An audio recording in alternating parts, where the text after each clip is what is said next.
La última vez que yo me enfrenté a la cuestión de la regla de cálculo como instrumento yo la usaba en los cursos de fisicoquímica, por ejemplo, en el laboratorio.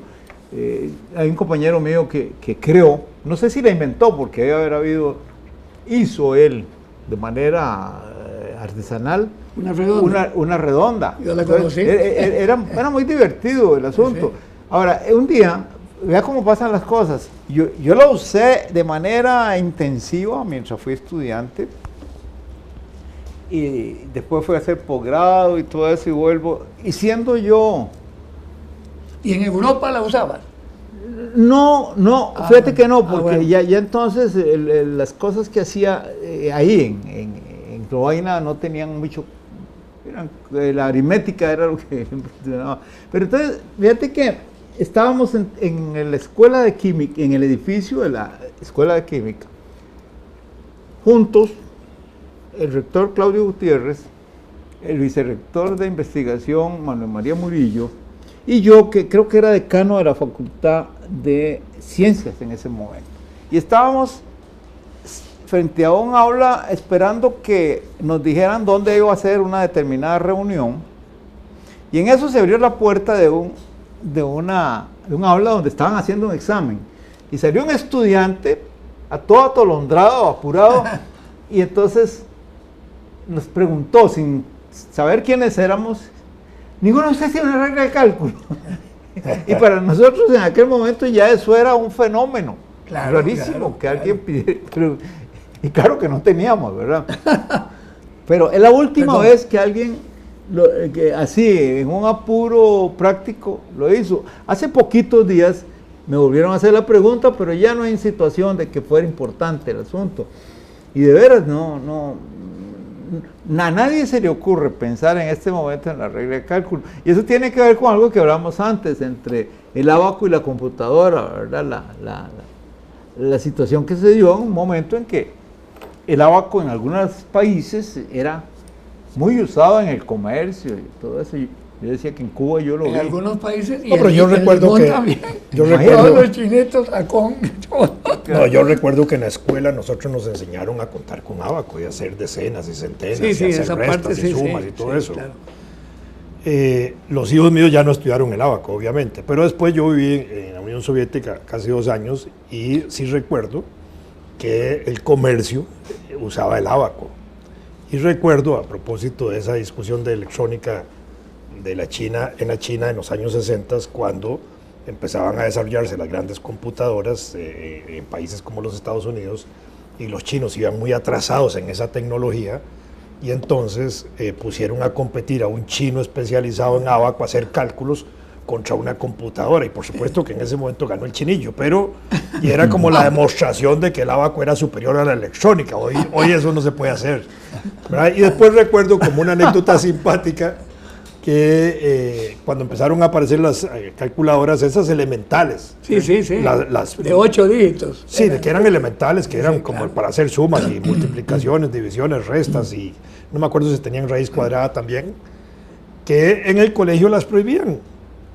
Sí, no le permitían a uno.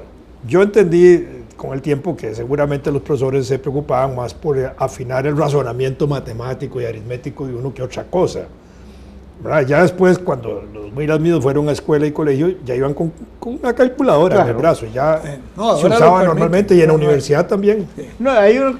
Yo me acuerdo, en el Liceo de Costa Rica, a propósito de ábaco, y eso ha hecho perder la práctica más bien del razonamiento, porque ya a los carajillos no les cuesta mucho hacer una división, una resta, una cosa si no es con la computadora o con la calculadora. Ya es un instrumento, es parte de su cerebro, es un cerebro anexo. ¿Está en los teléfonos? Sí. Pero oye, claro.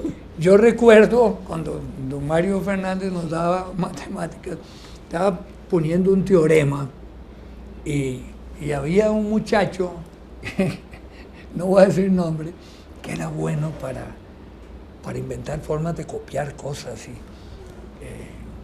Yo no sé cómo hacía, le daban datos y entonces él tenía un reloj grandote, ¿verdad? Y entonces le dice don Mario, ¿qué hora es? Fulano. Dice, es que está atrasado, don Mario, venga para acá, le dice. Y tenía en la carátula un papel con toda la carajada apuntada, pero se lo tiró porque lo veía. ¿Qué hora es? Yo, carajo. Y no, pues ese fue el cuento del granjero suizo con la vaca. Que un paciente le preguntó que qué hora era. Entonces el granjero se metió bajo la vaca, vio así y vio las ubres de la vaca. Es las 9:15. Ese cuento muy bueno. Entonces, el tipo se quedó con la cosa en la cabeza y fue a dar un paseo y volvió. Y le volvió a preguntar. ¿Y ahora qué hora es? Es que el señor baja la cabeza otra vez. Dice, hey, las 9:45. Dice, pero ¿cómo hace usted para saber la hora viendo las ubres de la vaca? No, es que ahí está la torre de la iglesia con el campanario de la iglesia con la... Yo lo sabía, ese mismo cuento de un mexicano que estaba engrasando a un burro y no sé qué, y le preguntaron la vaina, entonces se agachó y dijo lo mismo, hasta que le dijo, ¿cómo usted viéndole los testículos al burro va a saber? No, hombre, si es que allá detrás está el reloj de la iglesia. Esa historia del abaco... Pero ese es como, perdón, ese es el cuento de don Pedro Nolasco también. Don Pedro Nolasco era aquel sí, claro, famoso científico, meteorólogo nuestro que hacía calendarios, ¿verdad? Y hacía los días que llovía y que no llovía, ¿verdad? Entonces él acostumbraba ir al volcán Irazú, sí. ¿verdad? Cuento y entonces iba un día al volcán Irazú y había un campesino por ahí que le decía, hoy se va a mojar porque don Pedro no llevaba paraguas y de veras, ¡pum!, se llevaba un aguacero. Otro día llevaba a don Pedro el paraguas y le decía el mismo campesino, hoy no va a llover. Y lo tenía en ese juego, ¿verdad? Hasta que un día don Pedro para y le dice al campesino, porque siempre atinaba el campesino, no don Pedro, ¿verdad? Y entonces le dice don Pedro, dígame una cosa, ¿cómo es que usted hace para precisar cuándo llueve y cuándo no llueve? Y dice, es muy simple, no es que yo tengo este calendario aquí en esta pared, don Pedro Nolasco, y, y yo nada más veo cuándo va a llover y cuándo no va a llover, interpretándolo al revés. El chiste el mal chiste de estos días con respecto al abaco y la computadora es que en Estados Unidos están muy preocupados porque los hackers chinos le sacan todo, ¿verdad? Parece ser que es ahí donde está el grueso del hacking, que llaman. Y entonces, de ahí, Obama convocó a una reunión de tal. ¿Estás hablando en serio? Hombre, yo siempre hablo en serio. No siempre. Convocó, a veces hablas en serio. Convocó al alto mando militar y político. Y entonces había un señor que servía el café y eso, y oía la discusión y entraba. Y finalmente dice, señores, ya yo no aguanto más, tengo que decirles algo. Y se quedaron todos viendo así. Señor presidente, el problema es que los chinos tienen conectadas las computadoras de ellos a un abaco. Pero eso era lo que le hacía superior. Pero volviendo al abaco de los chinos, en esta crisis internacional que hay de la caída del yuan, y que ha creado toda una expectativa mundial en economía, con las bolsas y con todo esto, pensando en la China, que tiene un doble sistema económico, porque dicen un sistema político único y dos economías, una economía socialista y una economía capitalista. Esta crisis que se ha provocado en China, ¿a cuál parte de la economía china corresponde? ¿A la parte de la economía capitalista o a la parte de la economía socialista? Bueno, la gran pregunta. Porque según hoy los periódicos, o un día de estos en los periódicos aquí en Costa Rica, a nosotros no nos afecta nada. Pero estamos del lado capitalista. Entonces uno podría pensar que sería la parte de la economía socialista la que está fracasando, pero desde el punto de vista de los grandes mercados es al revés. Ahora, esa afirmación de que a nosotros no nos afecta, bueno, está bien, si me lo dicen los expertos, yo les creo.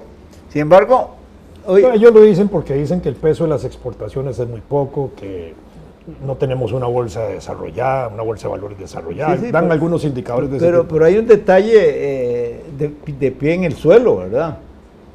Cuando esta mañana desempaqué yo un producto que consumo en el desayuno, que me lo habían vendido en una farmacia con una feria. ¿En Labrelatas? No, una un feria. paquetito amarrado. No, venía por decir, una cosa azul, plástica, muy extraña, y yo no había preguntado de qué se trataba, entonces ya rompo el papel, la envoltura, y la saco, y efectivamente es un vaso azul, que si hubiera sido de cerámica, habría sido valiosísimo, pero no, era plástico, transparente, sí. Entonces le quito la tapa, lo lavo, y ahora me doy cuenta de que, claro, es que lo suministran para que uno lo use para preparar la cosa. Entonces, mira, está bien, es simpático, entonces. Y luego uno lo tapa y entonces uno puede hacer como en los bares. Ya preparé el abrilar, sabe bien. Bueno. Sí, claro. Entonces, cada 12 horas. Me digo, mira qué bonito, qué bonita idea, porque de veras el tamaño es el adecuado, todo lo demás, más rápido. ¿A dónde te lo regalaron? En la farmacia. Yo compro en la farmacia el producto y me lo dan. Sí, claro. Y yo no me fijo mucho. El asunto es que entonces me da por fijarme en el fondo, y efectivamente había una cosita blanca ahí, decía Made in China. Entonces, claro, de nuevo ahí se me despierta la posibilidad de reflexionar. Es que casi no hay cosa que yo compre que no venga de China.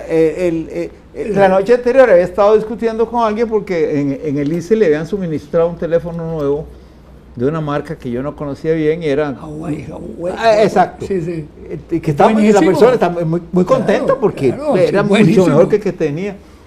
Made in China. Entonces, me pregunta que qué es lo que yo tengo, y yo con mucha prudencia lo vuelvo a ver detrás, y había una manzana, ¿verdad? Era Apple. Sí, un Apple. Entonces digo, pero no, aquí hay una manzana, pero yo no estoy seguro de que no sea Made in China. No tengo ninguna garantía. Ahí es donde hay un problema, creo yo, que nos toca. Fíjate. La cantidad de basura china que vamos a importar este año puede ser que sea mayor. Sí. Ese es el punto. Sí. Pero no, fíjate qué interesante. Esto sí que es la mamá de Tarzán. Lo que podrían traer son rocas chinas, a ver si podemos hacer ese terminal. Oíme. La terminal de la Mejor jovencitas. Yo tengo unas corbatas que dicen Donald Trump. Entonces digo, yo no me pongo esta cochinada, yo ya medio idiota, ¿verdad? En eso me dice mi mujer, ¿usted vio dónde está hecha? No, hecho en China.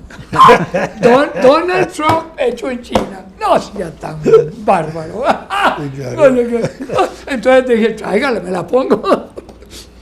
Qué viejo más necio y más idiota. A mí me tiene enfermo. O sea, no tengo por qué, porque no tengo por qué enojarme. Pero sí, cada vez que habla me descompone. Definitivamente. Pero ese es su deporte. En realidad él descubrió que esa es la manera de estar día a día en la noticia. Aquella señora que es alcaldesa de Barcelona, creo, o munícipe de Barcelona, que igual la viste en la red. Sí. ¿La viste? Claro. ¿Y viste lo que hacía en la calle? No. Yo no lo vi. La razón por la que yo sé que existe esa señora es porque ella demostró que ella podía hacer cualquier cosa que un hombre hace. Y entonces orinó en una calle de Barcelona, así de pie. No. Entonces, claro, yo digo, ¿qué tiene que ver eso con la función de no alcalde? Es algo de la... como la italiana aquella, la teto, ¿cómo se llamaba? Aquella que la chilicona. Chicholina. Chilicona. Y lo curioso es que la Chicholina fue diputada por el partido de Bobbio. Sí, claro. Era el partido de Bobbio. Pero además era de Bob. Yo sé. Hacía manifestaciones a pecho descubierto. Sí, pero entonces, claro, eso es lo que está haciendo Donald Trump. Fíjate que anunció una manifestación Solo falta que gane, ¿verdad? En el Partido Republicano puede ganar. Si gana el republicano, gana las elecciones. No gana las elecciones. No, bueno, yo creo que sería muy improbable, ¿verdad? Pero bueno, no. No hay que hablar. Todavía no sabemos. Sí. Si pone a Palin como candidata a la vicepresidencia, gana, ¿va? Podría. Al Tea Party. Pero fíjate que va a ser una manifestación conjunta con Cruz, de Texas. Sí. Que es precandidato también republicano. Y la manifestación para protestar por el tratado con Irán. Cosas nuclear. Entonces, de ahí están hombro con hombro. Y yo me pregunto, ¿ese no se habrá dado cuenta Donald Trump de que el apellido de ese hombre sugiere que podría ser mexicano? Es en realidad cubano. Sí. Que incluso nació en Canadá. Y como Trump estuvo años fregando a Obama, porque supuestamente no había nacido en Estados Unidos. Sí. Entonces digo, nació en Canadá, claro, nació en Canadá de padre cubano y madre estadounidense. Entonces, eso parece que resuelve el problema. Óyeme, en estos días en CNN, le preguntaron a un futurólogo, pero parece que es acertado, además no es como el pulpo alemán. Sí, algo así, pero no es nada bateador. El tipo analiza las cosas y entonces le preguntaron, bueno, ¿cómo ve usted lo del Partido Republicano? ¿Va a ganar Trump? Y dice, no. Las elecciones se van a definir entre Jeb Bush y Hillary Clinton. Eso es lo que predice. Dice, pues es interesante, ¿verdad? La predicción. Sí. Él hace una serie de análisis, pero más que nada predice. ¿Por qué? Porque sí, es como el pulpo del fútbol. No, pero en el camino queda mucha piedra claro, que brincarse. Y entonces de ahí alguna metida de pata va a dar Trump, que puede dar Trump, gran facilidad. Después de que hay un presidente negro en Estados Unidos, es posible que pueda haber una mujer en la presidencia. Sí. Yo estuve en Estados Unidos hace 8 años, digamos, cuando estaba la campaña de Obama-Hillary. ¿Qué te dijo tu hijo? Sí. Y yo veía los debates y a mí me entusiasmaba mucho el debate y veía mucha calidad en Obama, pero me gustaba más Hillary en ese momento. Sí. Entonces el hijo mío, que tenía ya algunos años de vivir ahí y se había educado ahí, me dijo, papá, negro mata mujer en Estados Unidos. Fue su sabia sentencia y ganó Obama. Sí, claro. Contra una sociedad que es racista. Pero no solo que eso. Todavía manifiesta el racismo puro ahora. Obama, de presidente, es cuanto más fuerte se ha manifestado ese racismo. Sí, no me remonto a los años 80, donde era una cosa tremenda. Los 60, cuando emplumaban y quemaban. Así claro. Barbaridad, no, ya todavía cuando Kennedy, ¿en qué año fue? 60. Bueno, sí, tienes razón, atrás de los 60. Sí. No. Sí, eso. Pero es sorprendente que siendo Obama un presidente negro, se haya provocado nuevamente esa crisis, ese odio racial. Ahora, una cosa interesante es que Obama y Trump tienen un antecedente común. Las madres de ambos son irlandesas. Pero Trump se le nota por la trompa. Sí, pero los irlandeses no son trompudos. Así todos, son así, todos los irlandeses. No sé. Eso es. De hecho, hablando del racismo, estaba dándole vuelta a una idea de cómo si yo cogiera lápiz un mapamundi en blanco, es decir, nada más los contornos, y para no confundir Uruguay con el mar Caspio, ¿viste? Entonces resulta que si yo cogiera lápiz de color y coloreara las áreas del mundo que están habitadas por personas digamos, de la misma procedencia cultural o religiosa, digamos, que están emparentadas. Y entonces, ¿qué clase de parches se me formarían? Digamos que uno coge los gallegos rosados, los galeses rosados, los